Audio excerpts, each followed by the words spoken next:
Et bonsoir mesdames et messieurs. Sur cette douce musique, ce soir nous allons nous ouvrir des boosters Tarkir, des boosters de jeu mais aussi des boosters collector, et également des petites réceptions que j'ai fait récemment, que bien évidemment je vous ai mis de côté, pour vous les montrer, car j'aime bien vous montrer mes jouets. Venez, on va dans ma chambre, on va voir mes jouets. Voilà, c'est à peu près le thème du stream de ce soir, j'espère que vous allez bien. Salut petit mal, bonsoir tout le monde. C'est parti. H et un aspirateur à fantôme à 4 balles, ça va. Je croyais que t'avais eu 0 value. Si t'as ouvert l'aspirateur à fantôme, c'est déjà pas mal. Alors bon, on va découvrir cette extension ensemble. Les nouvelles mécaniques, les personnages importants. Héritage d'Alécha. C'est un éphémère qui coûte 2, une créature ciblée que vous contrôlez car le contact mortel est l'indestructible jusqu'à la fin du tour. On adore ce genre de petits sorts. Moi je préfère les sorts noirs qui permettent de... Vous voyez, si cette créature était amenée à mourir pendant ce tour, ramenez-la sur le champ de bataille. Ça je préfère. Et il y a même, dans certains decks, c'est même mieux de les avoir en aura. Selon ce que vous jouez. Donc non mais sympathique. Folle épopée, une folle épopée. C'est un rituel rouge pour 1. Une créature ciblée gagne +3/+0 avec la célérité jusqu'à la fin du tour. Et c'est à l'harmonisation. Bah tenez, l'harmonisation, ça nous permet de faire le point dessus. Coucou Wolf, comment vas-tu? Vous pouvez lancer cette carte depuis votre cimetière pour son coup d'harmonisation. Vous pouvez engager une créature que vous contrôlez pour réduire ce coup de X. X étant sa force, puis on exile le sort. En fait, c'est presque un... C'est comment... C'est une sorte de flashback amélioré parce que tu peux t'aider de tes créatures pour les rejouer du cimetière. Elle s'harmonise en fait avec des créatures qui sont déjà sur ton board. Bah c'est pas mal, c'est pas mal. De toute façon, les cartes avec le flashback c'est cool généralement. Bon là le coup de flashback est quand même cher, mais en engageant une créature ça peut le faire. Après on peut le jouer qu'en rituel, hein. Ça limite aussi les possibilités. Le lobby furry, j'en ai marre, s'il vous plaît, arrêtez de nous faire des animaux anthropomorphes comme ça, c'est cringe, personne n'en veut. Représentante des routes marchandes, c'est une 4-3 quand ça arrive sur le champ de bataille. On pioche une carte, si on contrôle une créature avec un marqueur sur elle. Si on pioche une carte si on contrôle une créature avec un marqueur sur elle, et sinon, on met un marqueur +1/+1 sur cette créature. Sur qui? Sur la représentante? Ou sur une autre créature? Sur la représentante, je pense. Une bête de somme de la route du sel. Je crois qu'il existe la carte bête de somme tout court à Magic. Mais là, c'est de la route du sel. On dirait Dune. Presque ils vont aller récolter de l'épice. C'est peut-être ça le sel. Le sel, c'est l'épice. Je sais pas. Non, ça m'étonnerait. Puis de toute façon, trop compliqué avec des chameaux d'aller farmer l'épice, je pense. Pour 6... Oh, d'ailleurs, peut-être un... Ce serait bien un jour qu'ils nous fassent un Universes Beyond Dune, ce serait fou. Alors pas avec les skins des personnages du film, mais vraiment en se basant sur les romans. Oh, ce serait incroyable. C'est une 4-3. Il coûte 1 de moins à lancer pour chaque créature que l'on contrôle, et quand ça arrive, on pioche. Bon, ça c'est des petites communes de limité, on va pas toutes les lire. Ça permet de se fixer, visiblement, ça tombe bien parce que c'est un set avec 3 couleurs. Sonneur de cloche de haut crime. Sentinelle sertie de jade. Ah, alors ça, je lis, ça peut être intéressant. Pour 4, c'est une 1-5, ça a la portée. On paye 2, on l'engage, et on met une carte ciblée depuis un cimetière au-dessous de sa en dessous de la bibliothèque de son propriétaire. Oui, ça fait un peu de hate de cimetière, c'est rigolo. 1-5, c'est pas assez fort pour mes decks mûrs. Salut Flippity, comment vas-tu? Oh, un grand singe. Il était où le singe? J'ai pas vu de singe. Ah, tu parles de moi? Eh oui, je suis un grand primate. Mais comment ils sont gros mes cheveux ce soir? C'est une dinguerie, ils prennent tout le cadre. Il doit y avoir de l'humidité dans l'air, c'est pour ça. Le sentinelle? Ah oui, les grands singes! Et serpent. Un tigre iridescent. Il est tellement iridescent qu'il peut faire 5 mana colorés. Ah oui, il ajoute ça, c'est marrant. Ah, c'est marrant ça. Tu payes 5, t'es immédiatement remboursé. Et derrière, tu peux cast un dragon très coloré, par exemple. Mais attendez, c'est vachement fort ça, en fait, pour une Onco en limité. Tu joues ton tigre pour 5, derrière, tu slams un gros dragon. C'est pas mal, enfin, un gros dragon. S'il te reste du mana, oui, mais sinon, déjà, pour 5, je pense que t'as moyen de caster des trucs. Oui, singe serpent. Le blizzard déconcertant. C'est un éphémère qui coûte 6, c'est cher. On va piocher 3 cartes, et les créatures que nos adversaires contrôlent gagnent -3. Ah, c'est pas mal, -3, -0. C'est pas mal parce que en fait ça va être... on va jouer ça pendant une phase de sauce adverse. Du coup on va se sauver un peu les miches et en plus on pioche 3 cartes. Donc c'est une carte qui nous ramène dans la game, c'est cool. Un monument Jeskai, j'ai la flemme de le lire, il est beau, mais... Oh, le Maelstrom du Dragon Esprit. C'est un des terrains de l'extension, donc ça fait du mana incolore. Sinon, on peut l'engager pour ajouter du mana à la couleur de son choix, et on peut le dépenser que pour lancer un sort de dragon, ou de présage. Présage, vous allez voir, c'est des nouvelles cartes. Sinon, on peut payer 4, l'engager, le sacrifier, et on va chercher dans notre bibliothèque une carte de dragon, qu'on révèle, et on la met dans notre main, puis on mélange. Donc ça va tuto en dragon. C'est pas dégueu du tout, à condition de jouer dragon. J'ai un petit peu joué au dragon à une époque. C'était surtout le préco en fait que je jouais, c'était pas spécialement le préco dragon, je l'ai joué quand il est sorti entre potes, mais je sais pas, peut-être qu'un jour je me ferai un deck dragon. C'est vrai que là, tu sens que Wizard nous pousse à vouloir jouer dragon parce qu'il y a quand même une bonne petite dingue.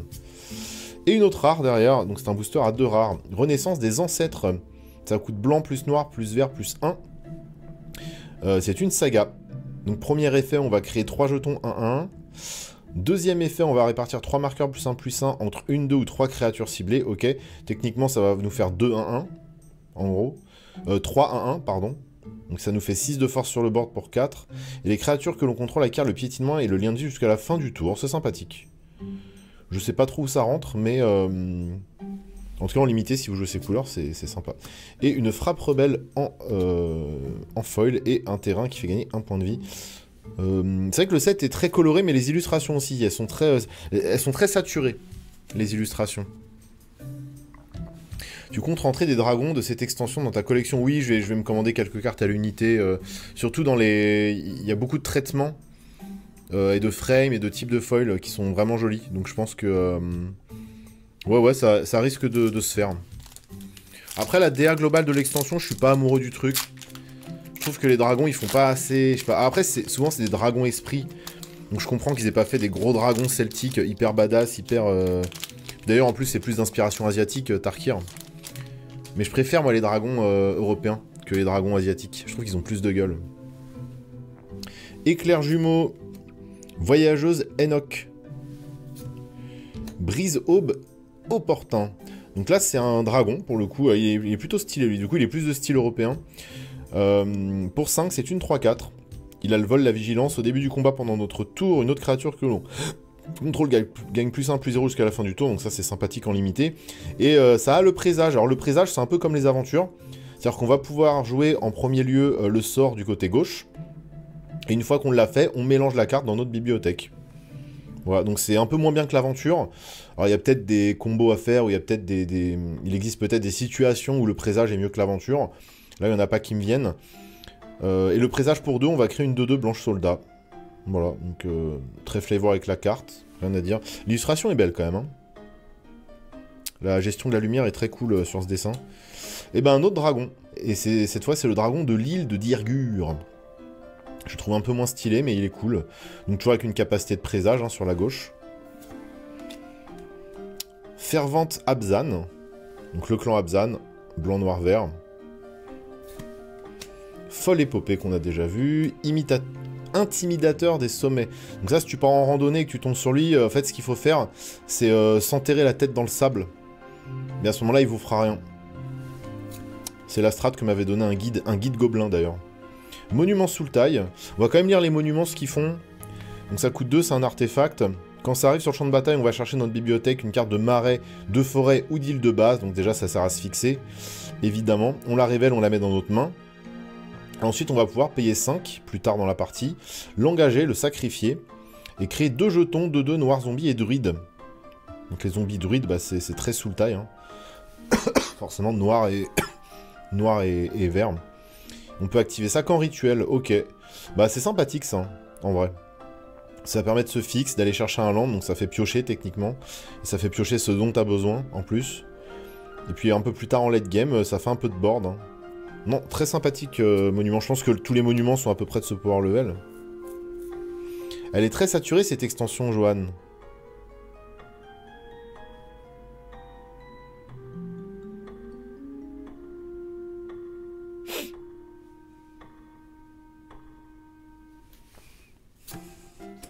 Expert de l'équilibre. Oh, j'en peux plus des animaux anthropomorphes, je vous jure. J'espère qu'ils vont ralentir sur ça, parce que moi, les délires de furry, je vous jure, ça... C'est compliqué. Oh oui, très saturé, Jonathan.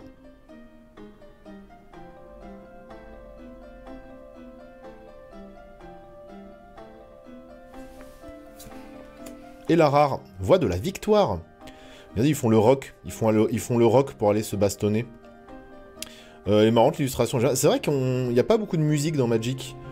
Alors je sais qu'il y a des danseurs aussi, des danseurs zombies dans cette extension. Mais c'est vrai qu'on voit pas souvent... Alors si, il y a l'horrible personnage sur Aether Drift, là, qui trouve un artefact ou c'est une guitare, l'espèce de wizard, là. L'illustration est dégueulasse. Mais là, ça va, là, j'aime bien. Là, quand la musique, elle est jouée comme ça par des personnages stylés, c'est mieux. Ça coûte 2 sur une 1-3, ça a la mobilisation 2, donc ça aussi, c'est une nouvelle feature de l'extension. À chaque fois que cette créature attaque, on va créer 2 jetons 1-1 rouge guerrier attaquant et on les sacrifie au début de la prochaine étape de fin. Alors ça, dans les decks Go Wild, dans les decks jetons soldats, dans les decks Boros, aïe aïe aïe. Ça, c'est vilain comme tout. Et aux adversaires, ne faut pas lancer de sorts pendant votre tour. Ah oui, c'est quand même... Ah oui, dans un deck aggro, ça c'est vilain. Parce qu'en plus, on est sûr de pas se faire gérer pendant notre phase d'attaque, quoi. Super chouette, voix de la victoire, j'aime bien. Trophy mage, oui, voilà, c'est ça, là, le bleu, là. Putain, vraiment, je comprends pas. Hein. Et une deuxième rare, bah, on est gâté en rare dans ces boosters. Conte de nuit d'hiver. Ça coûte 3, c'est un rituel. On va piocher 3 cartes. Piocher 3 pour 3, c'est toujours ok.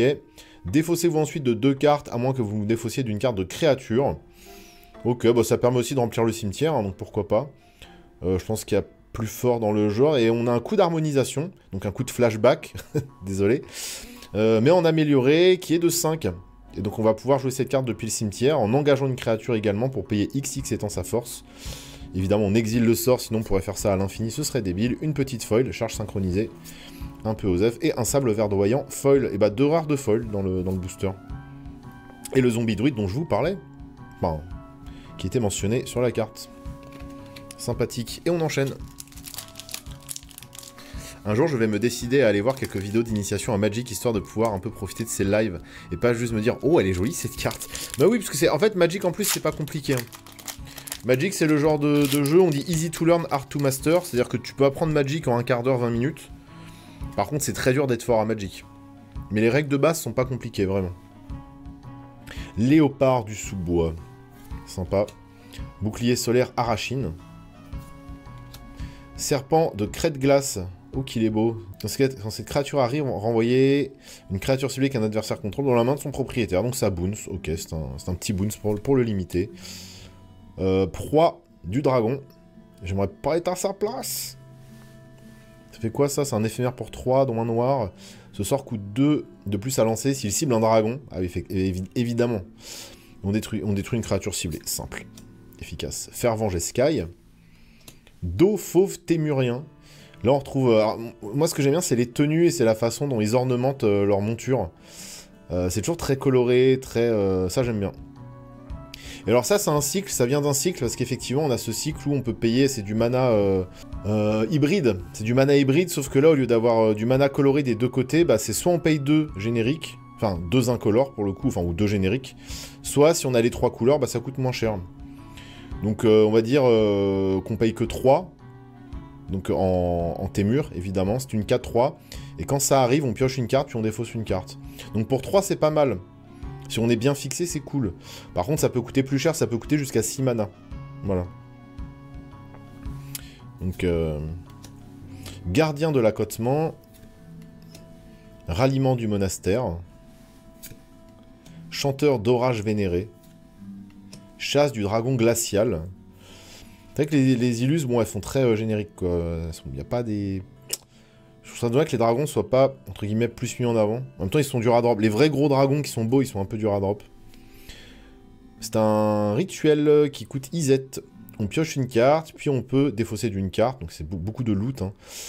Quand vous vous défaussez d'une carte non terrain de cette manière, ça met 3 blessures à une créature ciblée, et ça a l'harmonisation. Très bien. Rupture de l'arbre parent. Bah, je vous en parlais, hein, ce fameux cycle. Exil impermanent ciblé avec une valeur de mana supérieure ou égale à 3, donc c'est un très bon anti-bet qui va vous coûter 6, ça peut vous coûter entre 3 et 6 mana. Voilà. Et derrière... Oh, alors ça c'est le nouveau traitement, je pensais que ça n'existait qu'en foil, et c'est aussi moche que ce à quoi je m'attendais. C'est peut-être plus sympa en foil. En fait le truc c'est que ça dépend du personnage qu'il y a dessus.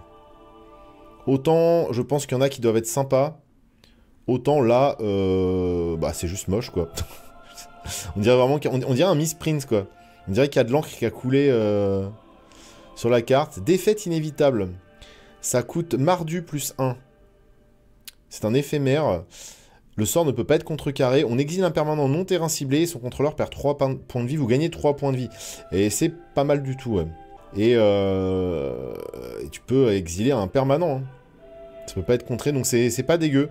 Normal que ça coûte un peu chéros, mais à voir ce que ça donne en foil. Hein. Mais là, le traitement avec cette art, je trouve ça affreux. Littéralement. Mais il y a peut-être sur certaines illustres, peut-être que ça passe mieux, je sais pas. À voir. Derrière une foil, Sentinelle sertie de jade. Le grain singe. Le petit bilan de Izette et un oiseau. Et on enchaîne. Pas certain d'avoir vu des dingueries pour l'instant. Là, j'ai regardé à peu près les gros drops. Ouais, il y a des choses sympas, mais de toute façon, je pense pas que ce sera... On verra avec le temps, mais là, comme ça, il n'y a pas... Si, bah, le Mox Jasper et Hugin, ou Elspeth, ou le Craterhoof. Voilà, c'est vraiment les 4 cartes qui m'intéressent. Ou le Land bleu. Voilà, pourquoi pas. Mais voilà, on est là pour déguster ces jolies illustrations. Tapeur tanné. Représentant... Non, toi, je veux pas te voir. Faucon des tempêtes. Très sympathique. Fervent témurien. Souffle caustique. En train de se faire goumer par le dragon des marais. Garde de nuit de Gurmag. Alors, c'est peut-être pas un cycle, hein, finalement. Mais en tout cas, on a beaucoup de mana génériques comme ça, incolore, coloré. Ça coûte entre 3 et 6. C'est une 3-3. Quand cette créature arrive, regardez les 3 cartes du dessus de votre bibliothèque. Et on peut mettre une de ces cartes au-dessus de notre bibliothèque. Le reste dans le cimetière. Ok. Donc pareil, pour remplir le cimetière, c'est sympa. Ça fait le tri. Pourquoi pas. Cruelle vérité. Frappe rebelle. Citadelle de la steppe des sables. Ça, c'est sympa. C'est les terrains tricolores qui arrivent engagés. Hein. De toute façon, il en fallait. Bah, pas de réédition des triomes, en tout cas pour l'instant, alors qu'on s'y attendait un peu, mais en fait non. Botaniste itinérant, encore un furry, moi ça va être compliqué pour moi Magic s'ils mettent de plus en plus de personnages furry comme ça va me... Alors ça c'est intéressant, ça coûte 1 blanc, descendante des tempêtes. C'est une 2-1, et à chaque fois que cette créature attaque, on peut payer 2, dont un blanc. Si on fait ainsi, elle endure 1. Donc endurer, ça veut dire qu'on met un marqueur +1/+1 sur elle, ou on crée un jeton 1-1. Est-ce que c'est nouveau ça, endurer? Ou est-ce que ça existait avant? J'ai un doute. C'est peut-être une nouvelle capacité. C'est pas mal. C'est pas mal, ce qui explique son statut d'Unco, et pas de rare, parce que c'est un bon power level d'Unco. Et du coup, une saga dans son illustration alternative. Est-ce que ce serait pas la première fois qu'ils nous font des sagas avec du frameless illustre alternative? Non, peut-être pas quand même. En tout cas, il y en a beaucoup dans cette extension. Rugissement du champ sans fin. Le blaze est stylé. Ça coûte Témur +2. On va créer un jeton. Alors, les 2 premiers effets, on va créer des 5-5 éléphants. Donc, on va avoir 2 5-5. Ok. C'est plutôt pas mal. Et le 3e effet, doubler la force et l'endurance de chaque créature que vous contrôlez. Donc, on va avoir 2 10-10. Ça coûte 5. Et alors, moi, la carte, l'illustration, j'aime pas trop. Par contre, la gueule de la carte, j'aime bien. J'aime bien la gueule que ça a. Ah ouais, donc ouais, ça, c'est marrant, ça. Je sais pas trop où ça rentre, mais avoir 2 10-10 pour 5, c'est rigolo. C'est rigolo. Faut vite que ce soit géré, ça. Hein. Ça, en limité, pareil, c'est le genre de carte qui déséquilibre un peu les parties limitées, je pense. Et une jolie foil, et on a enfin une frame showcase. Le brise aube important. Donc c'est celle qu'on a vue tout à l'heure. Et c'est très très chouette. Voilà, moi c'est ça que je veux, vous voyez. C'est ce genre de carte que je veux. Regardez le foil sélectif, là, comme il est beau. Regardez-moi cette frame de zinzin. C'est ça qu'on veut. Ça a de la gueule. Et derrière, un sable verdoyant. Et encore un zombie druide. Bon, c'était une commune à la con. Mais c'est beau, en tout cas. Et on enchaîne, on enchaîne. Bon, il y a un peu tout. En termes de power level, en termes de mécanique, moi, il n'y a rien qui m'intéresse vraiment. Moi, je veux juste voir et drop des beaux dragons. Après, peut-être que je ferai quand même le limité ce week-end, je vais voir si je me fais un scellé ou pas. Souffle perçant. Manœuvre coordonnée.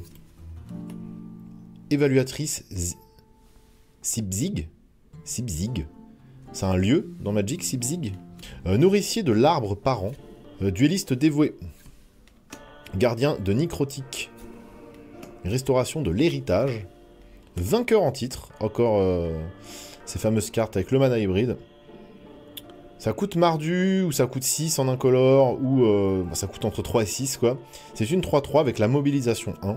Très cool. Quand ça arrive, une créature acquiert +1, +0 et acquiert l'indestructible jusqu'à la fin du tour. Ok. Bon, dommage, ça n'a pas le flashback, mais c'est pas trop les couleurs, puis ça aurait été peut-être un peu trop fort. Enfin, le flashback, le flash, pardon. Ça, c'est une belle illustration, ça. Ça rappelle un peu le Magical School. J'aime beaucoup le traitement. C'est un éphémère qui coûte 2. Devoir par-delà la mort.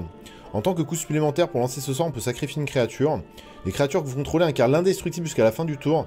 Mettez un marqueur +1/+1 sur chaque créature que vous contrôlez. Ouh, mais attends, c'est presque une rare, ça. Salut le Doc TV, ça va ou quoi? Ça, c'est hyper costaud, parce que tu passes par-dessus une vraie sur toutes tes créatures. C'est pas, tu fais une intervention héroïque, et... Enfin, si, c'est intervention héroïque, sauf qu'en plus... Alors, ok, faut sacrifier une créature, mais qu'est-ce que tu t'en fous? Déjà, tu peux te permettre de sacrifier une créature. Si t'en es rendu à vouloir sauver ton board, c'est que t'as suffisamment de créatures impactantes.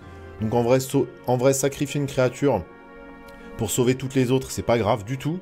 Et derrière, tu mets un marqueur +1/+1 pour chaque bête. Ah cool, le Doc TV. Moi, je vais peut-être y aller samedi, du coup. Je vais voir. Je vais probablement me faire laver, mais j'ai hâte. Et bah, peut-être que tu te feras laver, et dis-toi que ce ne sera pas le cas de la plupart de tes adversaires. Parce que généralement, les joueurs de Magic, ils se lavent pas. Devoir par-delà la mort, c'est impressionnant. Ça, c'est une carte vraiment, une Unco. Pour moi, ça aurait pu être une rare. Hein. C'est très cool. Ça, c'est quoi? C'est un dragon oie. Cela dit, les cygnes et les oies, ça peut être des vrais petits dragons. Si tu t'en prends à eux. C'est très vilain.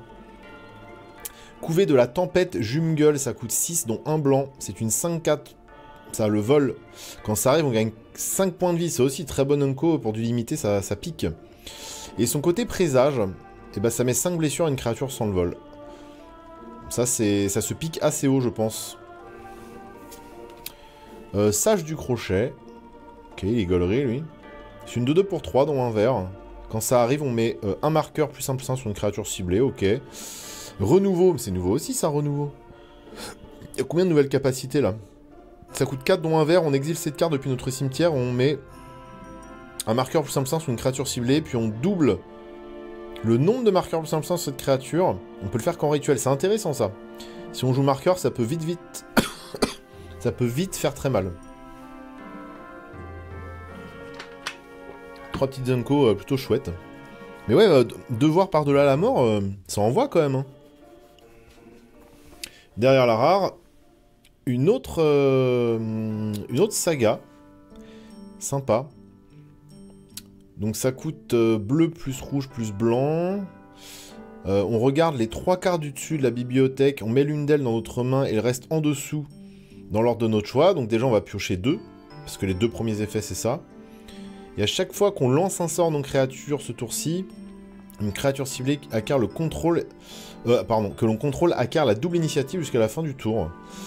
Il faut lancer un sort par contre. Un sort non créature. C'est vrai qu'on a des couleurs qui aiment bien le Spellslinger. En tout cas ce genre de choses, qui aiment bien lancer des rituels ou surtout des éphémères. Donc ouais. Ouais, ils l'ont mis en rare, hein, donc j'imagine que c'est fort. C'est assez limitant, quoi. C'est-à-dire qu'il faut vraiment avoir de quoi être sûr que le 3e effet se résoudre et qu'on ait c'est-à-dire qu'il faut qu'on ait une bonne créature sur le board, plus un sort à lancer en main, non créature. Cela dit, ça peut être létal, parce qu'il suffit qu'on ait un boost en main, un gros pump spell, sur notre créature, derrière elle gagne la double init, ça peut être vilain. Je comprends un peu qu'il est mis en rare. Et une autre rare foil derrière. Alors on est gâté en rare et en foil, mais que de la boue. Hein. Prêtresse de la rupture, elle a une bonne tête. Elle coûte un blanc, un noir, un vert. Donc à Bzan. Quand cette créature arrive, un adversaire ciblé révèle sa main. On peut choisir une carte non-terrain et donc l'exiler. C'est sympa. Et quand cette créature quitte le champ de bataille... Le propriétaire de la carte exilée crée une XX blanche esprit, X étant la valeur de mana de la carte exilée. C'est un peu relou ça en vrai. C'est un peu relou. Avoir une 3-3 contact mortel, donc qui va avoir une bonne présence sur le board, et exiler une carte de la main, c'est ok. Bon, le fait que, franchement, pour 3 manas de couleurs différentes, comme ça, le fait que l'adversaire soit un petit peu récompensé de gérer la prêtresse, ou même si tu perds ta prêtresse, c'est un peu dommage. J'aurais pas... Ouais, bon. Limite, si ça avait pu exiler une créature du board, là, j'aurais dit oui, pourquoi pas. Mais là, on vire un truc de la main. Cela dit, on choisit la carte. Ouais, bon. À voir comment ça se comporte en game. Mais là, comme ça, sur le papier, ça me... Abzan Zazil. C'est comme ça qu'on appelle les sans-asile Abzan, du clan Abzan. C'est Abzan Zazil. Allons, on enchaîne avec un joli dragon. Le sauvage Chris Tempête. Chris.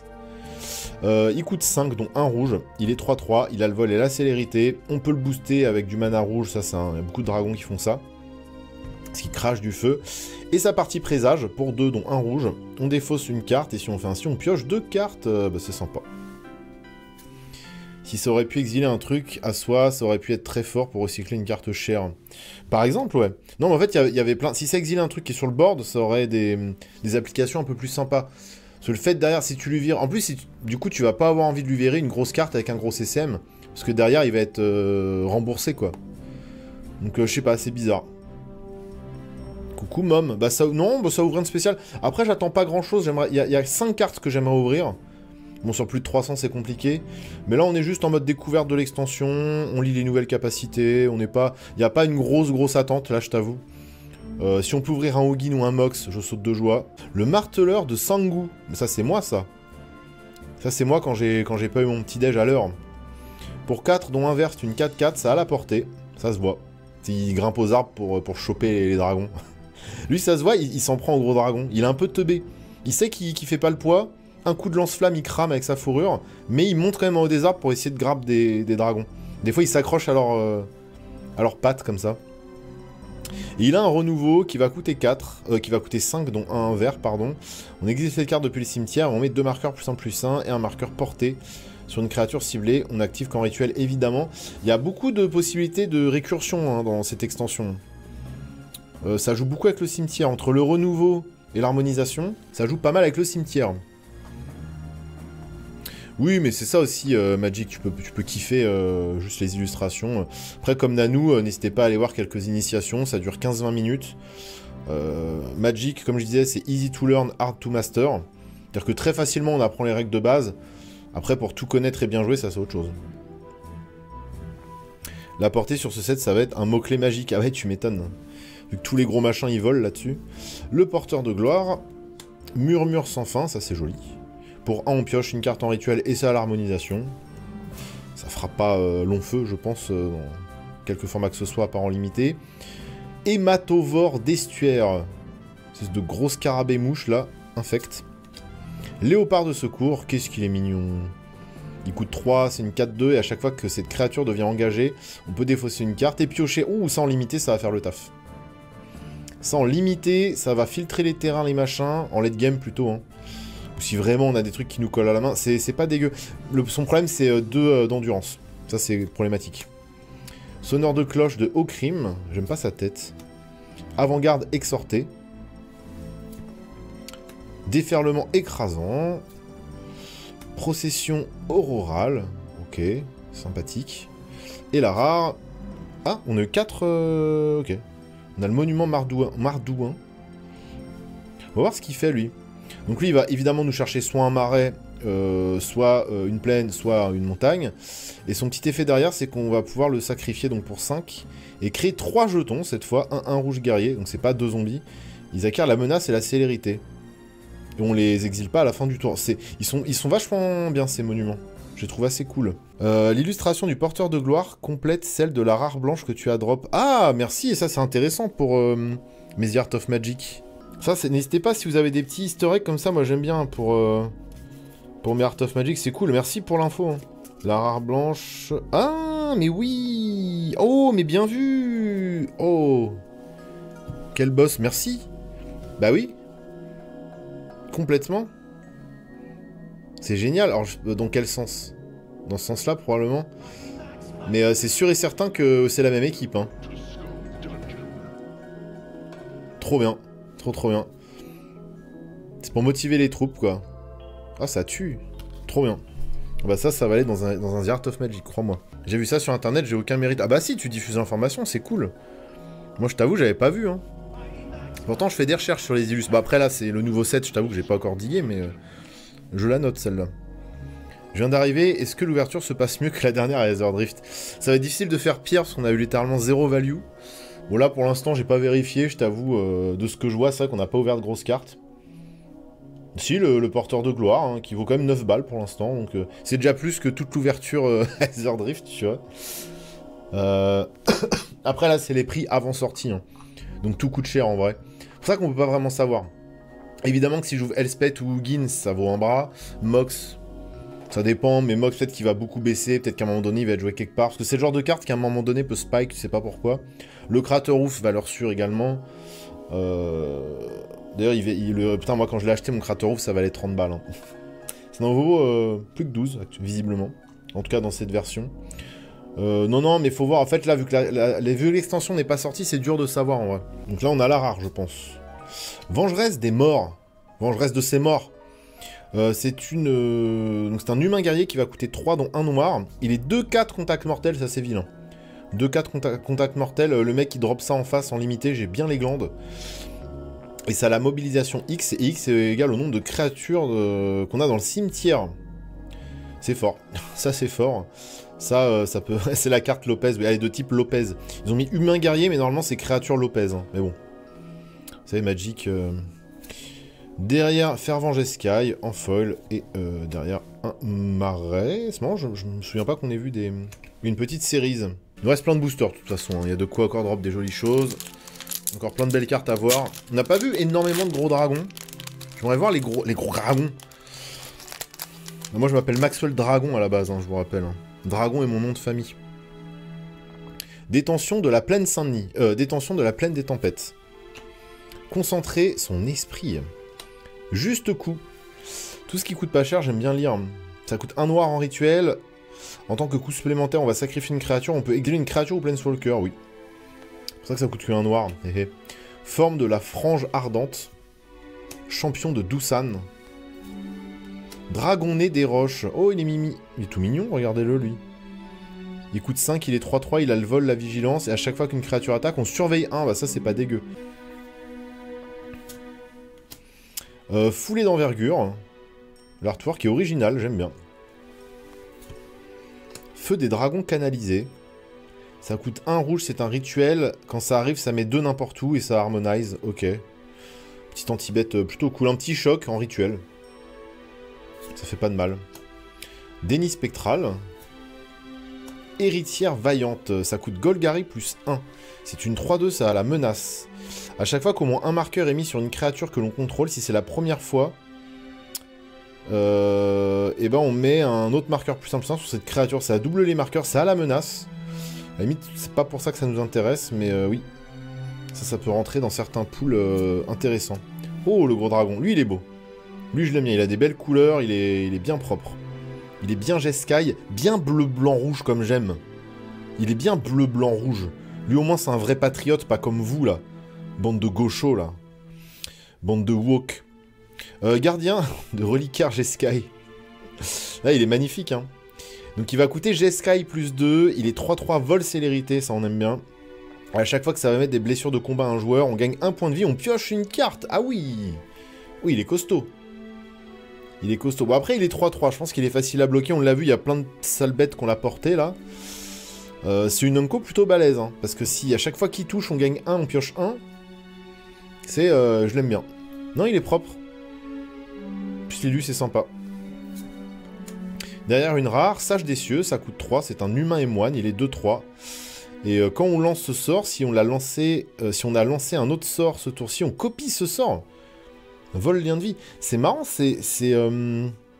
la copie devient un jeton. C'est marrant, c'est une mécanique Spellslinger, Storm, mais en blanc. C'est assez étrange. Il aime la France et pas n'importe laquelle. C'est la France des G-Sky, mesdames et messieurs. Votez G-Sky, le meilleur clan. Ok, c'est intéressant. Je suis étonné de voir une carte blanche qui fait ça. Pour entrer dans G-Sky. Bah oui, c'est ça. C'est ça, hein. Bah il ira très bien avec notre petit pote, là, mais... Enfin, il ira très bien. C'est pas les mêmes mécaniques, mais... Il fait partie du même clan, j'imagine. Je sais pas, le sage des cieux, il est... Peut-être qu'il est... Non, il est pas... Forcément, il est pas mardu. C'est forcément G-Sky. Parce que si on veut jouer Storm, faut mieux jouer rouge et bleu, quoi. Ok. Bah, c'est sympathique, c'est intéressant, en tout cas. Derrière, on a une petite foil, et... Oh là là, ça, c'est beau, ça. Ça, c'est qu'un petit land commun, mais l'artwork défonce, hein. Moi, j'aime bien quand il y a des jeux de lumière, et que ça joue avec les couleurs du ciel et tout, c'est un... Je suis assez bon client de ça, hein. Vous pouvez me voir facilement sur ce genre de visuel. Ok. Et une autre série qui est un peu cool. Je préfère celle-là à celle qu'on a vue tout à l'heure, et on enchaîne. Alors, qu'est-ce qu'on a là-dedans? Un dueliste dévoué de nouveau, voyageuse Enoch, détention de la plaine des tempêtes, et non de la plaine Saint-Denis, maîtrise de la frappe sonnante. Ça, c'est une aura qui coûte 1 bleu.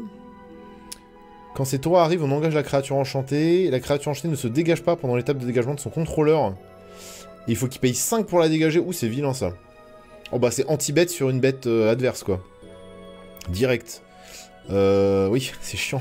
Ah, il faut qu'il paye 5 pour la détape, c'est-à-dire qu'il va pas jouer de sort pendant son tour, quoi. Ah, c'est vilain. Ça doit être piqué assez haut, je pense, pareil en limité. Souffle caustique. Cruster de Doussayout. Doussayout. Peut-être pas comme ça qu'on le prononce, désolé. Globe d'orage de dragon. J'aime bien les petits cailloux, lui, il fait quoi?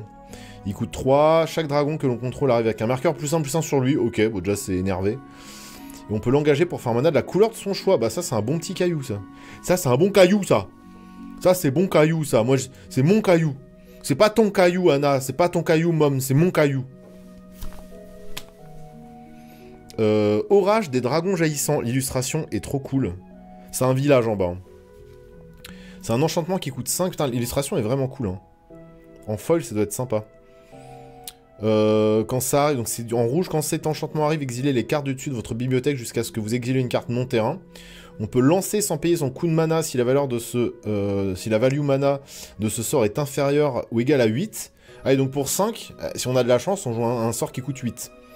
Et si on ne le fait pas, on met cette carte dans notre main. Quand un dragon que vous contrôlez arrive, renvoyez cet enchantement dans la main de son propriétaire. Ouh, il y a des petites synergies marrantes à faire, je pense. Tu slams un gros dragon, tu le remontes dans ta main, tu le rejoues, tu slams un gros dragon, tu le remontes dans ta main. Il doit y avoir des trucs marrants à faire. Je sais pas si ça va être joué, mais la mécanique a l'air marrante. J'ai vu le caillou, je me suis étouffé. Avec mon riz, je chiale. Parce que le riz, c'est comme plein de petits cailloux que tu manges. Le riz, c'est des cailloux. Pour ça, moi, je mange beaucoup le riz. Et après, comme ça, tu chies des cailloux. Garde du corps, orateur de la voix. Vétéran de 100 batailles. Waouh. Conquérant clairon. On a un dragon. Un petit dragon. Pour 3, c'est une 3-3. Il a le vol. Les capacités activées des artefacts, des créatures et des planeswalkers ne peuvent pas être activées. Ah, la vieille prison, quoi. Ouais, bon, ça, c'est très chiant. Bon, faut vraiment jouer un deck très spécifique pour avoir envie de jouer ça. Et ça va très vite être la cible de vos adversaires parce que c'est détestable. Ne pas pouvoir activer ses capacités d'Arthos ou de Planeswalker en face, ça peut vraiment... ça peut faire chier le monde. Et derrière, on a une mythique, c'est notre première mythique, je crois. Mais c'est vrai qu'on n'est pas régal en mythique. Hein. Sourire devant la mort, l'artwork est très sympa. C'est un enchantement qui coûte 5, dont 2 blancs. Au début de notre entretien, on renvoie sur le champ de bataille jusqu'à 2 cartes de créatures de force inférieure ou égale à 2. Ah oui. Oh putain, ça dans... Alors, non, en vrai, je pense qu'il y a bien mieux. Mais parce qu'on peut ramener des gros trucs. Il y a plein de très grosses créatures qui ont des très bons ETB, qui ont 2 ou moins de force. Hein. Ça aurait été le coup de mana, ça aurait été plus limitant. Mais 2 ou moins de force, moi je pensais à mes gros murs, ramener mes gros murs. C'est qu'en fait, à chaque tour, je réanime tous mes murs, quoi. Faudra que j'y réfléchisse. Et en plus, on met un marqueur +1/+1 sur les créatures. Non, c'est intéressant, ça. C'est plutôt costaud. Ça doit valoir un petit billet, non? Eh bah, même pas. Ok. Pas du tout. Non, mais la carte est intéressante. Ouh, bah tiens, on en parlait il y a 2 secondes. Et ben, on voit la version foil, qui est évidemment magnifique. comme c'était prévu. Hop, hop. Et un token dragon du reliquaire. Ok. Je vois pas avec quoi ça spawn, ça. Magnifique, hein. Des fois, ils nous font des tokens plus beaux que les cartes elles-mêmes. Jeton de toutes les couleurs, vol lien de vie. Quand il arrive, il met 3 blessures à n'importe quelle cible. Ok, il est magnifique. Bravo le jeton. Bravo le jeton. Bon, allez, on a... Praticienne en équilibre. Sympa. Aînée humiliante. Ça, c'est quand tu te fais bolos par ta prof. Brigade lame nuit. Ok, la scène est cool. Pour 3, pour 3 dont un noir, c'est une 1-3 avec le contact mortel, mobilisation 1. Quand elle arrive, on surveille 1. Ça fait plein de choses. Souffle en fusion. Voile en peau de serpent. Léopard de secours, le mignon. Sentinelle certitude de jade, le grand singe. Orage des dragons tourbillants. Tourbillonnant, déjà. Ça coûte 2, dont un bleu. C'est un enchantement. Quand ça arrive, on pioche 2 cartes, puis on défausse une carte. C'est sympa. Et quand un dragon arrive, on le remonte dans notre main. Donc ça doit être un cycle. En fait, c'est un cycle d'orage, visiblement. Il doit y en avoir un par couleur. Et c'est sympa. Le principe de... Bah, c'est le côté tempête, quoi. C'est-à-dire que ça remonte dans la main, on le rejoue. Ça remonte dans la main, on le rejoue. Il y a un côté cyclique, comme ça. Un côté tourbillonnant, presque. Il lit même pas la partie la plus importante de la carte, créature gobelin. Oui, oui, c'est laquelle? Je sais plus. Oui, gobelin et soldat. Un gobelin noir. On n'a pas tant que ça, des gobelins noirs. Ah oui, putain, les jeux... En passant, maintenant qu'on connaît le prix de la Switch 2, vous avez une bonne raison d'économiser pour MTG à la place. Oui, de toute façon, tout coûte cher maintenant. C'est catastrophique. Oui, les jeux à 90 boules, non, mais c'est une dinguerie. Ton soldat en fresque, là... un des deux, 8 €. Oui, oui, bah c'est ce que je disais. Le Voice of Victory, il est à 9 balles. C'est ce que je disais. Donc rien qu'avec cette carte, on est plus rentable que l'ouverture Aether Drift. Tout simplement.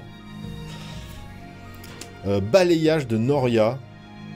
Ok, donc c'est Jeskai. Ça coûte entre 3 et 6.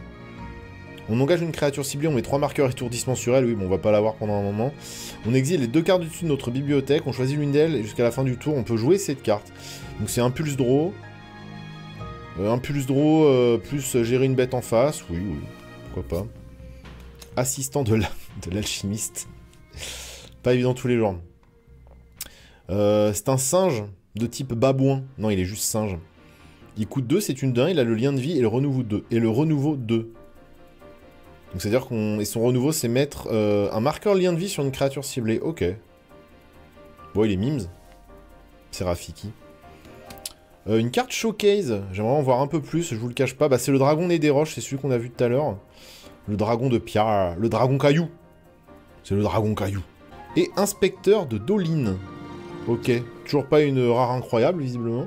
Pour 2, dont un noir, c'est une 1-3 qui a le vol. À chaque fois que cette créature attaque, on perd un point de vie et cette créature endure 1. C'est-à-dire qu'on va créer un petit token 1-1. Donc il fait perdre des points de vie quand même. Il est un peu chiant. Au bout d'un moment, on n'aura plus du tout envie d'attaquer avec lui. C'est pas incroyable. Derrière, une foil, routine du vagabond. Artwork plutôt chouette. Et le terrain grûle derrière. Ok. Bon, pas de la folie, mais... petite carte, des illus sympas. Voilà, on découvre, on découvre.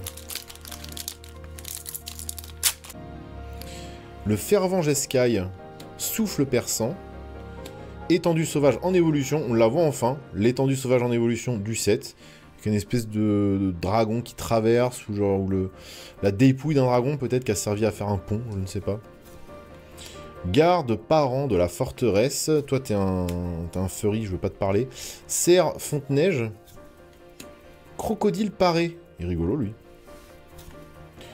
Creuster déterré. Adepte Kroumar. Aïeul furie. Furieux, furieux. Je suis matrixé. Écumeur de Kishla. Il a une bonne tête, lui. Il coûte 6 mix, c'est une 2-2, il a le vol. Et à chaque fois qu'une carte quitte notre cimetière pendant notre tour, on pioche une carte. Cette capacité ne déclenche qu'une fois par tour. Je commence à voir des mécaniques liées à certains clans, là. Il y a des trucs sympas à faire, quand même. Hein. Il y a des trucs sympas à faire où tu vas harmoniser des trucs, etc. Tu vas les sortir de ton cimetière, ça va trigger des effets sur tes créas. C'est pas mal. Écumeur de Kishta. Ouais, la grosse Kishta. Il va chouraf des grosses Kishta. Des grosses quichetas. Courant défibrillateur. Ok, ça coûte mardu, entre 3 et 6. Le courant défibrillateur inflige 4 blessures à une cible, créature planeswalker, et on gagne 2 points de vie. Les cartes sont toujours... Ah, bah il est là, lui. Le village de Lève Brume. Bah c'est le meilleur village à drop. Hein. Les villages sont très beaux, pour la plupart. Et alors lui, y a des chances qu'il soit joué dans pas mal de formats, parce que, bah je vous le dis, hein, il va arriver à engager, sauf si on contrôle une montagne ou une forêt. Ça fait du mana bleu, bon ça c'est pas très intéressant. Par contre on peut payer un bleu et seulement un bleu et l'engager. Et le prochain sort qu'on va lancer ce tour-ci ne peut pas être contrecarré. Ça dans plein de formats, comment dire, éternal. Dans plein de formats éternels, vous savez, vous très rapidement, dès le début de la game, ça va contrer des sorts pour 1, ça va contrer des sorts gratos. Ça va, c'est assez dur en fait de pouvoir juste résoudre ces sorts. Ça va pouvoir faire la différence je pense. Parce que ça coûte que un bleu. Donc, en vrai, très cool. Carte à 13 balles, ouais, bah...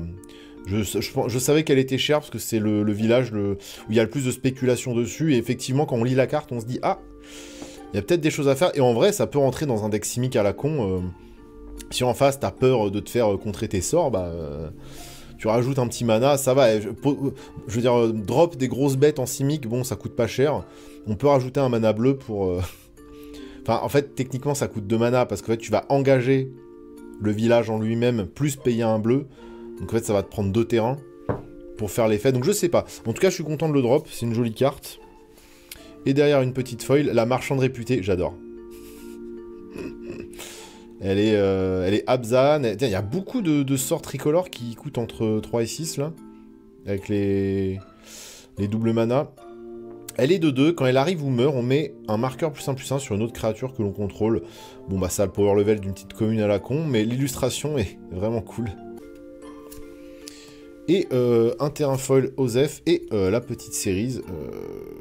Oui, si tu vois. Il essaye d'apprendre à marcher sur ses 2 pattes. Pourquoi pas. Bon courage. C'est pas évident. Très bien, le petit village Lève Brume. Bon, on a déjà des petits trucs sympas, là, en vrai. Ah, je vous dis, mettez-moi le Mox, mettez-moi le Hugin. Le Hugin dans une version un petit peu alternative, et on est content. Allez, hop. Le Fervent Mardouin. Technique de marche-flot. Je la connais, cette technique, et elle marche à tous les coups. Héritage d'Alécha. Saisir l'opportunité. Sarkhan, je suis... Ouais, si on l'ouvre, pourquoi pas, mais je m'en fous un peu. Cruelle Vérité. Tu vas drop une grosse mythique, j'en suis sûr, bon, on verra. Cruster de Douciout, on a déjà vu. Charge synchronisée, on connaît. Sage Boa. Le Sage Boa. Le Bivouac de Frontière, j'aime bien les Trilandes. Celui-là est très mignon. Escarmouche de la route du sel. Mais ça se passe toujours comme ça sur la route du sel. C'est toujours pareil, on se fait toujours avoir. Et le Bétor, parent de tous. Bétor, parent de tous.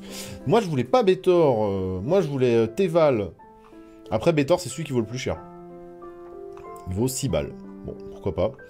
C'est pas le plus beau, quand même. Il est sympa, mais c'est pas le plus beau.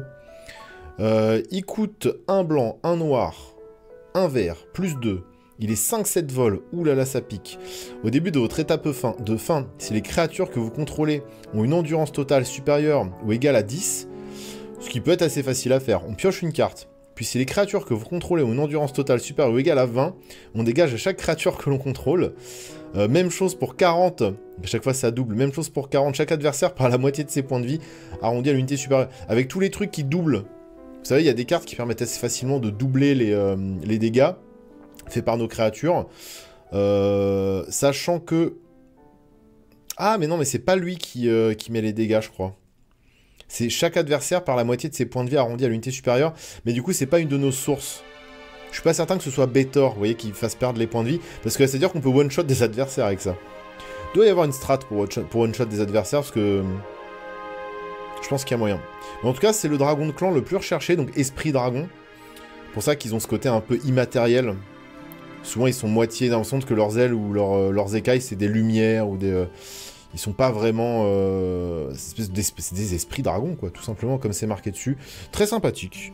Très sympathique, on regrette pas. Une petite foil, voyageuse Enoch qu'on a déjà vu. Blablabla. Ça, c'est le token copie. Il y a un sort en noir qui fait perdre l'autre moitié. Oui, bah voilà. Non, mais il doit y avoir moyen de moyenner. Ouais, mais les tokens, moi j'aime bien parce qu'ils prennent soin à faire des beaux tokens. Moi j'aime bien les gros tokens. Alors, artisane méticuleuse. Marteleur de Sagu, le petit pote. Fervent Mardouin. Évaluatrice, c'est... Ouais. Négociation agressive. Sentinelle, braise-gueule. Ok. Foulée d'envergure. Encre d'essence, ça m'intéresse. C'est un artefact bleu. Il coûte 1 bleu plus 2. Au début de l'entretien, on surveille 1, sympa. On l'engage, on crée un jeton 2-2 noir, zombie et druide. On active que pendant notre tour et seulement si une carte a quitté le cimetière. Ah oui. Ça c'est très chouette. Et en limité, Mazette. Chasseuse en harmonie. Couvée de la tempête expurgente. Je sais plus si on l'a vu, non, on l'a pas vu. Bon, on peut la flemme. La frappe de la griffe dragon. Ok, le sort est mûr. Ah, doubler la force et l'endurance d'une créature ciblée que vous contrôlez jusqu'à la fin du tour. Et elle se bat contre jusqu'à une créature ciblée qu'un adversaire contrôle. Ok, c'est un sort de gestion. Alors ça peut être intéressant de pump une grosse créature, de tuer le bloqueur en face, et ensuite de mettre 10 dans la gueule de l'adversaire. Je pense que c'est comme ça que ça se joue. Après, c'est vrai que ces sorts-là coûtent quand même assez cher, il faut être sûr de se fixer. Ouais, compliqué. Et derrière, nouvelle voie à suivre. Ok. Eli Minaya, l'illustration. L'illustration est intéressante, ça change. Donc ça coûte Jeskai plus 2, c'est un éphémère. La prochaine fois qu'une source de votre choix devrait vous infliger des blessures, ce tour-ci, on prévient ces blessures. Donc ça protège d'une source. Quand des blessures sont prévenues de cette manière, la nouvelle voie inflige autant de blessures au contrôleur de cette source et vous piochez autant de cartes. Ok, donc il y a un sort qui existe, qui fait la même chose pour 2, sauf qu'on ne pioche pas les cartes. Donc là, pour piocher les cartes, ça veut dire qu'on doit rajouter 4 mana quand même, en gros. Après, ça peut être horrible. Hein. Tu joues ça contre un deck Voltron où en fait le mec pense te finir et là bah tu lui mets 20 dans la gueule et tu pioches 20. En fait c'est une carte vraiment game changer pour le coup.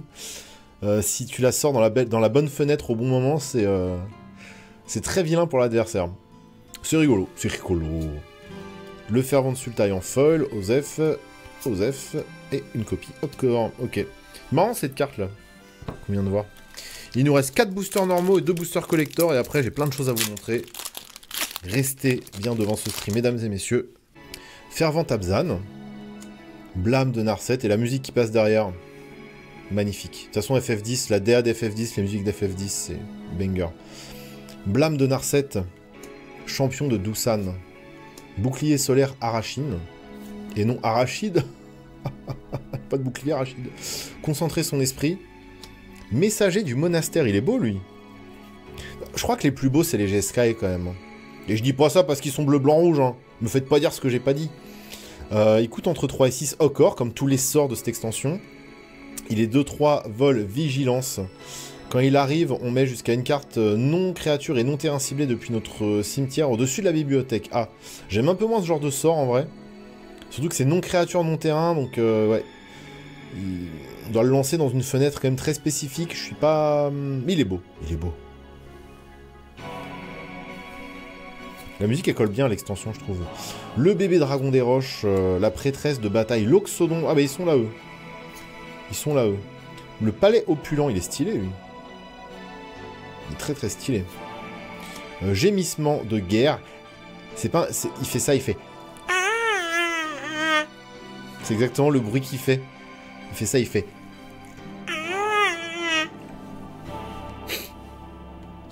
Cotis, le garde-croc. C'est un peu une rare de merde, en même temps je le mérite. Il coûte vert, il coûte bleu, il coûte noir, plus 1. C'est une 2-1 indestructible. À chaque fois que Cotis inflige des blessures de combat à un joueur, exilez les X cartes du dessus de sa bibliothèque, X étant la quantité de blessures infligées. Donc 2 grands max, hein. Il faut le booster, hein, pourquoi pas. Vous pouvez lancer n'importe quel nombre de sorts avec une valeur de mana inférieure ou égale à X. Parmi elles, sans pied, leur coup de mana... Oh, ça a l'air galère. T'es obligé de le pump, en fait. Alors, il est indestructible, cela dit, donc t'hésiteras pas à attaquer. Le problème, c'est qu'il faut que ça passe. Il est très facile à bloquer. Parce que 2 d'attaque, bon, voilà. Il coûte 4 en plus. Donc derrière, même si tu touches, tu mets 2. Ça veut dire qu'il faut que tu révèles... 2 cartes, et sur ces 2 cartes, faut qu'il y en ait au moins une qui coûte 2 ou moins. Oui, il faut le builder Voltron, en fait, c'est ça.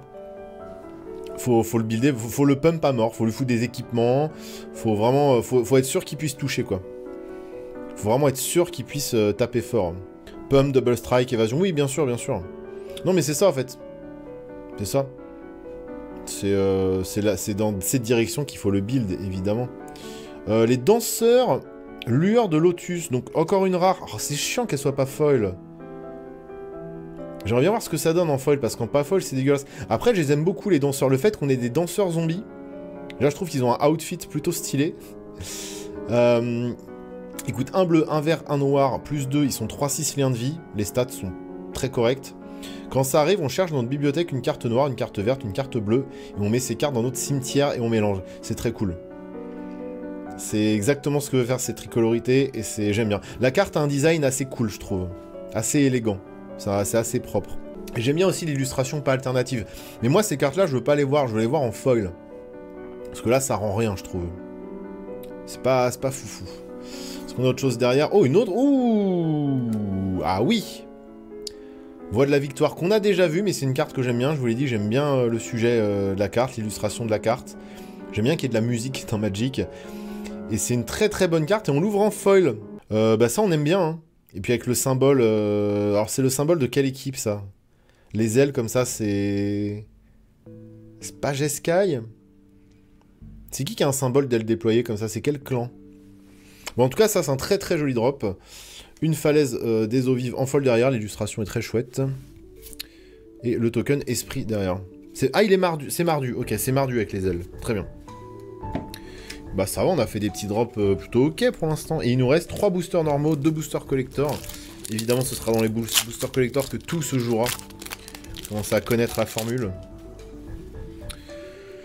Et c'est parti, on commence avec une cavalière de jaillisseur des sables. Oula, tout ça. Forme de la frange ardente. Détermination de Sarkhan. Porteur de gloire, le copain. Agente de Kotis, excusez-moi. On se croirait sur Kamigawa presque. C'est très esprit Kamigawa cette carte. Juste coup qu'on a déjà vu. Marchand de réputé, là en moins foil, donc en moins sombre. Avec la carte, l'illustration rigolote, j'aime bien. Effigie fugace. Bête de somme d'Alcovan, donc il y a plusieurs bêtes de somme différentes, ok. Pour 3, c'est une 0,4 vigilance mobilisation. Je lis parce que vous savez, pour Arcades, il faut quand même vérifier. Elle a pas le... Ouais. Elle a pas le défenseur de toute façon. Donc elle pondra à chaque fois ces 3 petits jetons, ce qui est pas dégueu. C'est une bonne unco. Manœuvre de chaos, ok. J'imagine que c'est un fight spell. On met un marqueur simple sur une créature ciblée que l'on contrôle, puis elle inflige un nombre de blessures égales à sa force. Oui, pour 3, oui, c'est pas un fight spell, c'est juste un anti-bet, quoi. Ok, c'est cool. Le hurleur sonique, j'aime beaucoup l'illustration, il coûte Mardu plus 2, il est 4-4, donc Mardu c'est bien les ailes, effectivement. Il a le vol, quand ça arrive, elle met 2 blessures à n'importe quelle cible, on gagne 2 points de vie. Et si un joueur a subi des blessures de cette manière, il se défausse d'une carte. Bah ça, c'est une bonne petite carte de limité. Plutôt costaud. Il nous fait le cri de celui-là? Vas-y, go boss.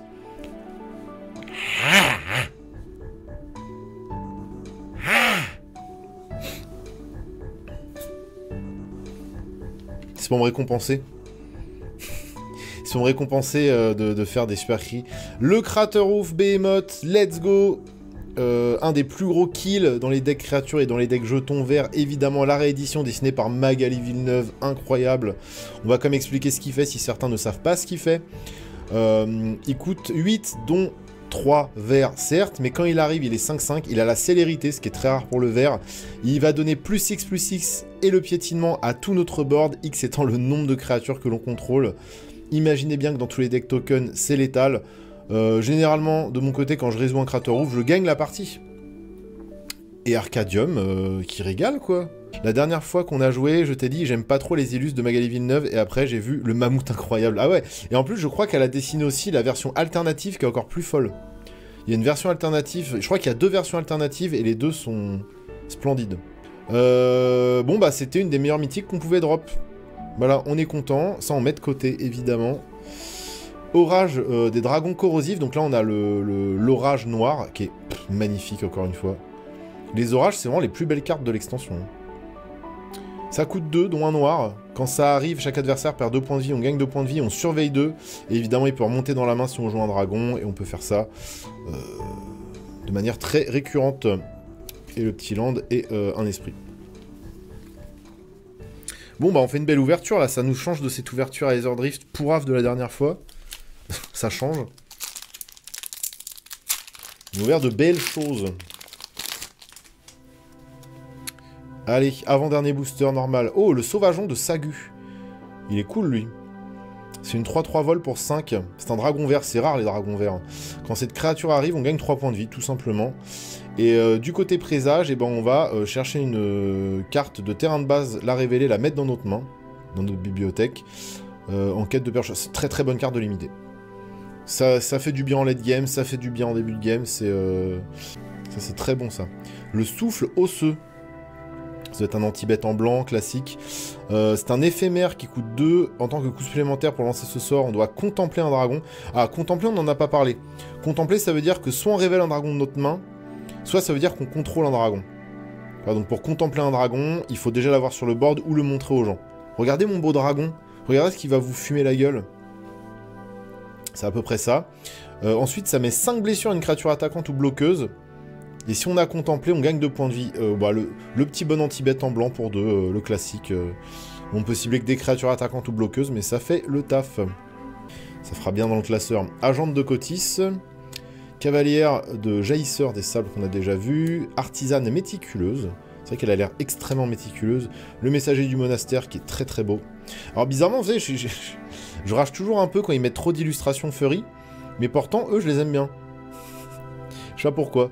Peut-être que je suis un furry oiseau qui ne s'est pas encore découvert, peut-être. Technique du pied léger. Stylé. Mom, il la connaît aussi, cette technique, il me semble. Chalutier de Kishla. Joli illus. C'est une 3-2 pour 3, humain et citoyen. Quand ça arrive, on exile une carte de créature depuis notre cimetière, et si on fait ainsi, on envoie une carte d'éphémère ou de rituel ciblé depuis notre cimetière. Voilà, bah c'est... le franc-tireur dragon. Alors lui, pour... Ouh, il est méga costaud, lui. Oh là là, ah oui, d'accord, donc en fait, ça fume des dragons. Donc il y a marqué sur cette carte, on fume des dragons en limité. Ça coûte inverse, une 1-1, vigilance, portée, contact mortel. Ah ouais. Donc non seulement il va pas s'engager, il va fumer tout ce qu'elle voit avec le contact mortel. Alors il le fait qu'une fois, hein. Ça, il le fait qu'une fois, mais par contre, oui, ça fume n'importe quoi qui est dans l'extension. Incroyable. Tacticienne endurcie. C'est vrai qu'elle a l'air endurcie. Le monument témurien qu'on n'avait pas vu, qui est très chouette. Très très joli. Derrière, on va avoir la rare. Et c'est défaite inévitable. Ok. Ça coûte mardu plus 1. Il peut pas être contrecarré. Ah, mais en fait... Ah, mais si, on l'a vu, mais dans sa version inked. Dans la version ancrée, là. Ouais, bah oui, bah... c'est ça. En vrai, c'est assez fort, en vrai. Léopard de secours en foil, cette fois. Très mignon. La crique tranquille. Ah, j'aimerais bien être sur cette crique tranquille à écouter cette musique. Allez, dernier booster de jeu. Et après, on va s'ouvrir les 2 boosters collector. Et puis, je vous montrerai les dernières acquisitions que j'ai faites. Alors, la brigade Lame Nuit, qu'on a déjà vu, Sauvage Crise Tempête, Léopard du sous-bois, voilà, on commence un peu à avoir fait le tour, Lancière Chevauche Dragon, Murmure sans fin, Intimidateur des sommets, Vainqueur en titre, Glaciériste vétéran, ok, glaciériste c'est un métier visiblement, c'est ceux qui grimpent les glaciers, hein. Rajeunisseur Voile Pluie, Déferlante vers le front. Je vais quand même lire ce truc, ça coûte Boros. On choisit là, on crée 2 jetons de créatures 1-1, ok. Et derrière, plus X plus X jusqu'à la fin du tour, X étant le nombre de créatures que vous contrôlez. Ça c'est un gentil finisseur aussi, en Boros aggro, token, tout ça là. Ça c'est très costaud ça. Bonne carte. Le marché de Rakshasa, excusez-moi. L'illus m'intrigue, donc je vais lire. Ça coûte un noir, un vert, un bleu ou 2-2-2 en générique. On regarde les 4 cartes du dessus de la bibliothèque, on met 2 d'entre elles dans notre main et le reste dans le cimetière. Donc pour 3, potentiellement, on va piocher 2 et remplir un peu le cimetière. Encore une fois, c'est assez corner, mais bon, c'est... J'imagine que dans ces tricolorités, ça fait le taf. Oui, de jetons gobelins, pardon, Gobost. C'est pas du mépris, hein, c'est juste que j'oublie. Désolé. Est-ce qu'on a une belle rare derrière? Première ligne unie. Je ne crois pas, on va quand même la lire. C'est un rituel qui coûte 4, dont un blanc. On regarde les 7 cartes du dessus de notre bibliothèque, on met sur le champ de bataille jusqu'à 2 cartes de permanent non-créature non-terrain avec une valeur de mana inférieure ou égale à 3. Et on met le reste en dessous de la bibliothèque dans l'ordre du choix. Donc on va mettre 2 cartes qui ont 3 ou moins de CCM sur le champ de bataille pour 4. En rituel, ça aurait pu me rappeler Compagnie Rassemblée. Mais en rituel, c'est un peu relou, hein. On regarde 7. Bon, après, si on a buildé notre deck correctement, on est sûr de trouver quelque chose, mais... le fait que ça se joue en rituel, c'est un peu relou, je trouve. Mais pourquoi pas. C'est pas foufou, hein. Je pense qu'on va pas retenir trop cette carte. Après, on sait jamais, en standard, peut-être que ça va faire des trucs, hein. Il suffit qu'il y ait des vraiment très très bons drops à 3 CCM et qu'on est sûr de les toucher. Pourquoi pas. Une artisane méticuleuse en foil et voilà. Bon bah c'est pas dégueu, en vrai, pour l'instant.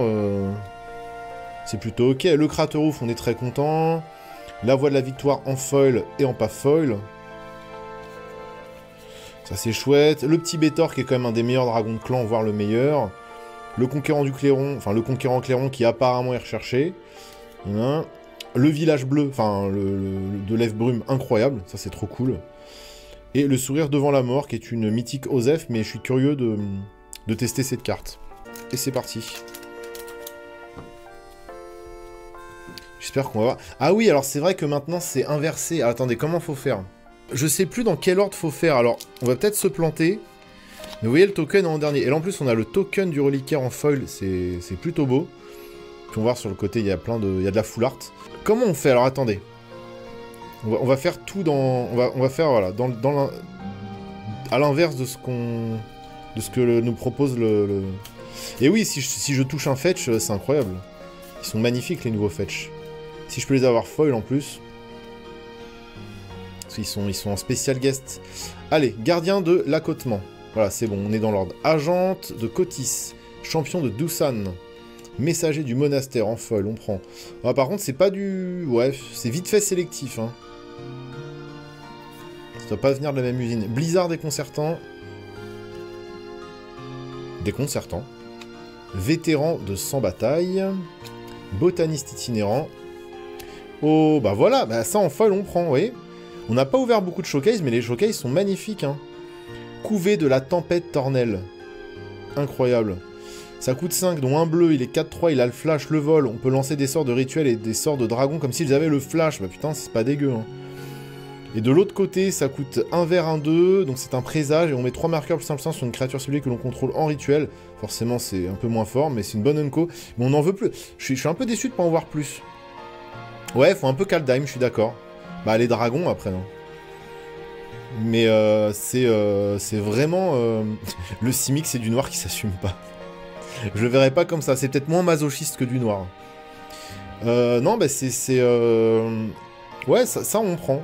C'est de la belle carte, juste dans un classeur, ça fait joli. Mais bon, j'aurais préféré l'avoir en foil, évidemment. Vous vous doutez bien. Bah voilà, regardez en foil comme c'est beau. C'est la série qu'on a ouvert tout à l'heure. Là, elle est magnifique, encadrée par cette frame showcase de fou, là. Gare du Nord. C'est la Gare du Nord. Ça coûte un bleu, un vert, un noir, un générique. C'est 3-3, vol. À chaque fois qu'au moins une carte quitte le cimetière, on crée un jeton trésor. C'est bien value, ça. Et son renouveau, bah il coûte 5. On exile cette carte depuis notre cimetière et on met 2 marqueurs +1/+1 et un marqueur vol, c'est une créature. C'est une très très jolie unco. Magnifique. Oh, alors les landes, c'est quelque chose, hein. Oh. Je crois que c'est la forêt la plus belle. Mais les landes full art foil, c'est quelque chose. Avec les présages de dragon. Ils sont beaux quand même, hein. Derrière, on a la prêtresse de la rupture qu'on a déjà ouvert. On l'a peut-être même ouverte en foil, hein, déjà, elle. Je sais plus. Je sais plus si elle était foil. Après, vie du terreau. Oula, le gros sort noir. Ah, c'est une carte commandeur. Ça coûte 5 génériques plus 3 noirs. Ça a la fouille, heureusement, donc on peut se vider du cimetière pour aider à payer. Pour chaque joueur, on choisit jusqu'à une carte de créature ciblée dans le cimetière de ce joueur. Donc c'est bien, parce qu'en plus, là, ça synergise avec la fouille. On met ces cartes sur le champ de bataille sous notre contrôle. Et ce sont... Ah oui, tout simplement. Ok, ça réanime... Quoi? Mais attendez, c'est méga fort. Attendez, pour 8, on réanime 4 bêtes? Qu'est-ce que c'est que ce truc? Quelqu'un peut aller checker si ça vaut quelque chose, ça? Pour chaque joueur. Alors, moi j'ai la vision EDH, évidemment. On choisit jusqu'à une carte de créature ciblée dans un cimetière. On met ces cartes sur le champ de bataille. Mais attendez. C'est-à-dire pour 8, on réanime 4 bêtes. Ça me paraît vachement fort, surtout que nous, on le rentabilise immédiatement. Normalement. Ah mais non, je suis con, ça s'énerge pas du tout avec la fouille, au contraire. Au contraire. Mais non, je suis bête. Ça reste quand même costaud. Non, parce que du coup, tu vas vider ton cimetière. 6 balles, ok, d'accord. Mais c'est pas dégueu, ça. Hein. Je comprends pas l'illustration, c'est très sombre. Ouais, l'illustration est un peu osef. Elle sort une espèce de gros hippo du marécage, là. Ça synergie avec Sir Conrad, au pire, oui, c'est vrai. Oui, on a fait une jolie ouverture pour l'instant. Je ferai un petit récap tout à l'heure. Il nous reste un dernier booster après. Et j'ai eu que 2 boosters collector, mais derrière, on a drop des trucs sympas. Ok, ouais, ça me paraît intéressant, quand même. Carapace, Tempête Vagabond. Donc, encore une fois, on n'arrivera pas à ouvrir les versions Inked. Je sais pas, j'ai envie d'appeler ça les Black Inked, mais Black Ink, mais je sais pas si... Après, elle est rigolote. Pour 5, dont 2 bleus, c'est une 5-9 parade 2. À chaque fois que cette créature attaque, on met 3 marqueurs étourdissement sur elle, donc autant vous dire qu'elle attaquera qu'une fois. Bon, alors ça dépend quand vous la droppez, mais bon, ça va être compliqué. Et on va piocher 3 cartes. Et à chaque fois qu'on lance un sort de tortue terrestre, on dégage cette créature. Donc à moins de jouer les 4 dans le pack, mais bon, moi ce sera pas mon cas parce que je joue commandeur, voilà. Mais une 5-9 qui va aller cogner à un moment donné, il faut faire piocher 3 pour 5. Je sais pas à quel point c'est fort. Après, bon, dans cette version, moi je trouve ça un peu laid, hein, désolé, mais l'éclair, on dirait qu'il a été ajouté sur Photoshop au dernier moment. Oui, c'est vrai qu'avec sa synergie avec le Spider-Man qui permet de retirer les marqueurs stun. Je sais pas ce qu'il faut en penser de ça. Oh non, vas-y, le seum. Surac, chasseur, insaisissable. Il coûte 3 dont un vert, il est 4-3, il peut pas être contrecarré, il a le piétinement à chaque fois qu'une créature que l'on contrôle, ou qu'un sort de créature que l'on contrôle devient la cible d'un sort ou d'une capacité. On pioche une carte, ok. Ouais, bah c'est cool parce que tu peux pump tes propres créatures et piocher derrière, pourquoi pas. Mais bon, c'est moche quoi.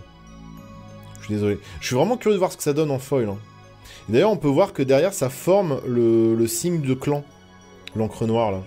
Il y a une carte Doctor Who qui permet de retirer les marqueurs stun. Non, mais la tortue est marrante. Hein. Par contre, vous avez vu, elle est pas tortue, elle est tortue terrestre. Est-ce que ce serait pas la seule de son espèce dans Magic? Je me rappelle pas avoir vu le sous-type tortue terrestre très souvent. Tortue, oui, mais tortue terrestre, je sais pas. Ok, mais vraiment, ce traitement, bon, j'attends de voir en foil. Hein. Oh, ça, c'est beau, ça. Le petit Sarkhan dans sa version dragon, j'ai envie de dire. C'est très sympa. Alors, si on pouvait ouvrir le Hugin dans cette version, ou le Craterhoof, pourquoi pas, on serait encore plus content. Je sais pas si ça vaut quelque chose, mais c'est joli, en tout cas. Sarkhan Dragon Ascendant. La carte est en anglais, vous remarquerez. Donc je sais pas si on peut drop ce traitement qu'en anglais. Il est de 2 pour 2. Dans un deck dragon, ça fait le taf. Hein, parce que vous allez voir, quand il entre sur le champ de bataille, on peut observer un dragon. C'est quoi déjà? Behold a Dragon, c'est... Bref, en gros, soit on a un dragon sur le champ de bataille, soit on révèle un dragon de notre main et on va créer un trésor. Donc une 2-2 qui va créer un trésor. Contempler, voilà, c'est ça. Non, c'est le vrai mot clé, c'est contempler. Bah, parce que je pense que c'est un traitement qui est assez rare et peut-être, je sais pas, c'est par rapport au print. Tu vois, ça arrive des fois, ça arrive. Comme les spécial guests, je crois que c'est qu'en anglais, par exemple. Ah, il y a 6 tortues terrestres dans Magic quand même. Ok, j'aurais pas cru. Ok. Quand un dragon entre, on met un marqueur +1/+1 sur Sarkhan, et jusqu'à la fin du tour, il devient lui-même un dragon. Il va gagner le vol. Voilà, donc même dans un espèce de petit deck aggro mono rouge avec des petits dragons, ça peut faire des choses. En vrai, moi, je m'en fous un peu de Sarkhan, mais c'est juste que le traitement est cool, on va pas se mentir. Et c'est une mythique. Si quelqu'un peut aller check combien ça vaut, ce Sarkhan, je sais pas. Il a pas l'air d'être dans les cartes qui valent quelque chose, dans tous les cas. C'est pas une mythique qui a l'air de coûter quoi que ce soit, mais dans ce traitement, bon. pourquoi pas. Et derrière, on a le token qu'on avait révélé tout à l'heure. Dernier booster, mesdames et messieurs, et après je vous montre mes petits achats perso de ce début d'année. Bah, ce que j'ai fait tout à l'heure, donc c'est-à-dire que je fais ça. Attendez, comment j'ai fait tout à l'heure? Il faut que la première soit en dernière. Oui, donc je fais ça, ok. Oui, c'est ça. Jusqu'à ce que j'arrive au token. Ah, mais je me rappelle... Attendez. Ok, faut que j'arrive, faut que je fasse ça jusqu'au token. Très bien.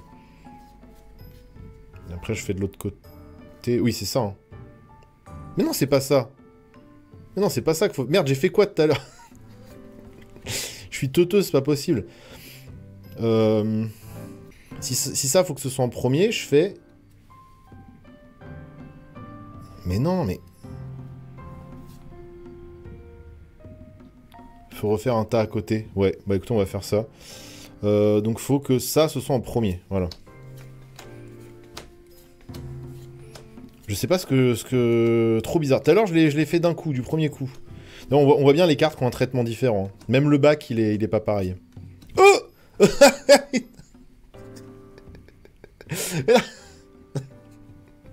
Ah, c'est la pire. C'est à la fois la pire et la meilleure ouverture.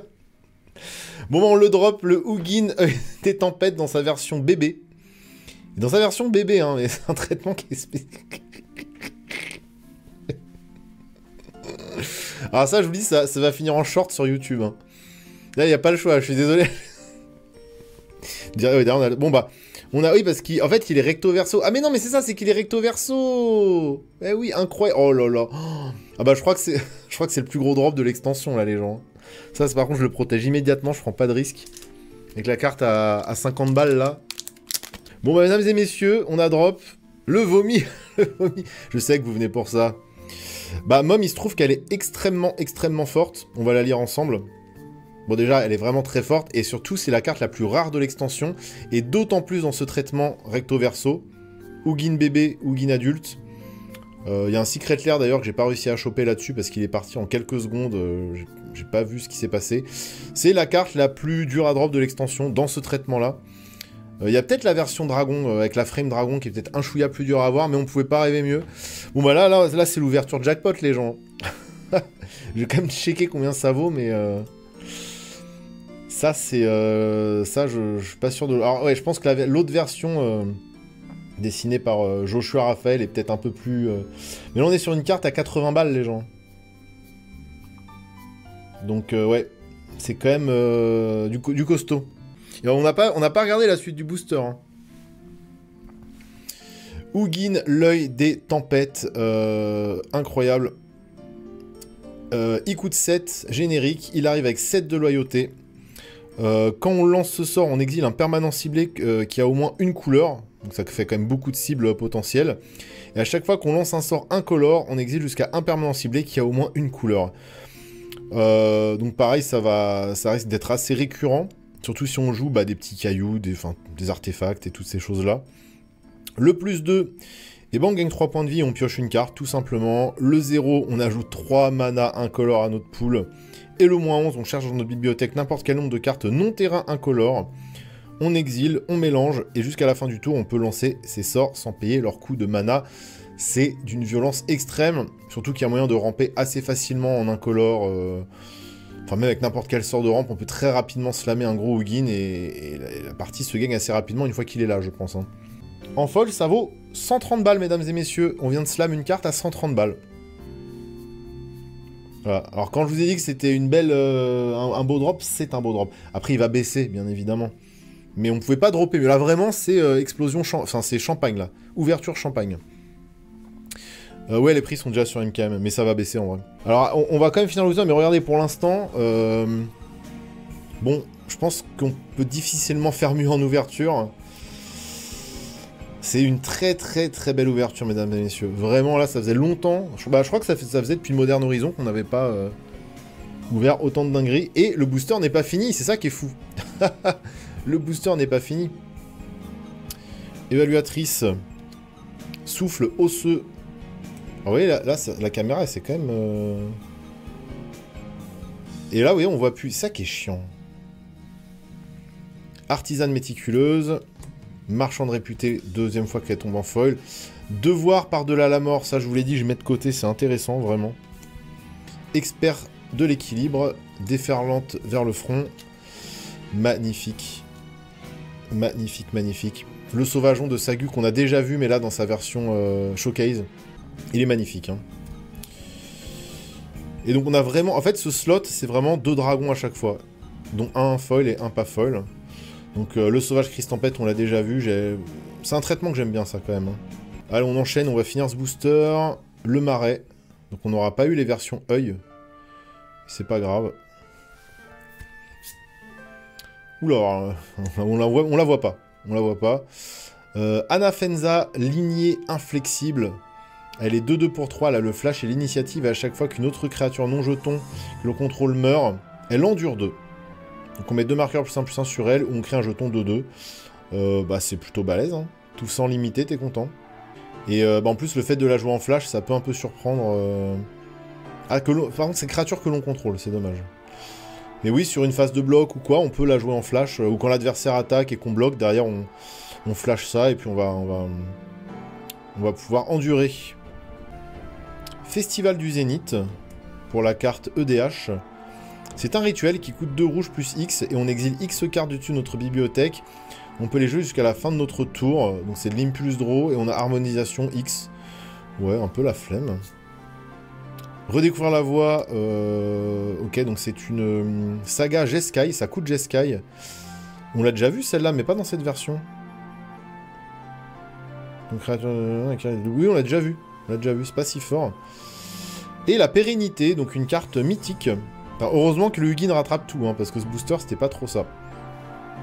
Ça coûte Abzan +3, c'est un rituel, on renvoie sur le champ de bataille une carte de permanent ciblée depuis votre cimetière avec un marqueur défense talismanique et indestructible sur elle. Ouais, donc c'est un sort de réanimation qui coûte 6 quand même. Et en plus, derrière, la créature devient inciblable et indestructible. Pourquoi pas Bon, bah, mesdames et messieurs, que dire hein. Je pense que c'est un des plus gros drops qu'on ait fait sur cette chaîne. Le Hugin Foil, magnifique. Il est magnifique. Derrière le Crater Roof, ce sera forcément joué. Moi-même, je le joue. Et c'est un des gros spoilers du set. Voie de la victoire en double. Voilà, dont une foil. On ne regrette rien. Le petit Bétor, qui est le dragon de clan le plus recherché, qui peut one-shot. Conquérant Clairon. Et le par-delà la mort que je vais tester. Et le petit village bleu, le meilleur terrain du set, bien évidemment. Et bah, ça c'est de l'ouverture. On veut plus d'ouverture comme ça.